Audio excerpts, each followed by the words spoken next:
Magkano ang ginastos mo para maiuwi ang 5 Afrikanong batang ito at nanay nila? So, 6 ang inuwi mo. Siguro po almost 1 million. Kasi yung pamasahe po sobrang mahal kasi kailangan back and forth po. Mahuhold ka sa airport pagka one way lang.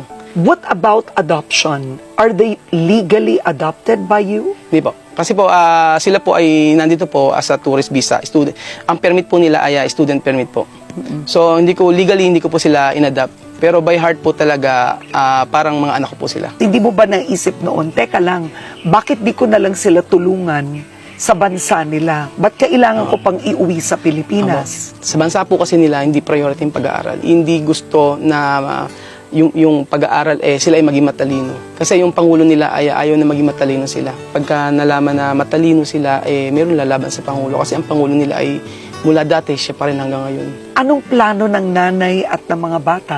Plano ng nanay, mga bata dito na raw sila forever hanggang sa makapagtrabaho po sila. Pag tinatanong ko po sila kung anong gusto nila, sabi nila dito na raw po sila. Forever?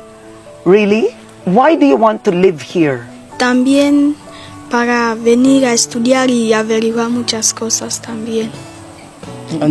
Para daw makapag-aral sila na maayos dito. So ito, yung pamilya na to, bigyan natin opportunity para makapag-aral dito. Para magkaroon ng ano. Sila po yung mga kauna-unang Guinean na nakarating po sa Pilipinas na makapag-aaral.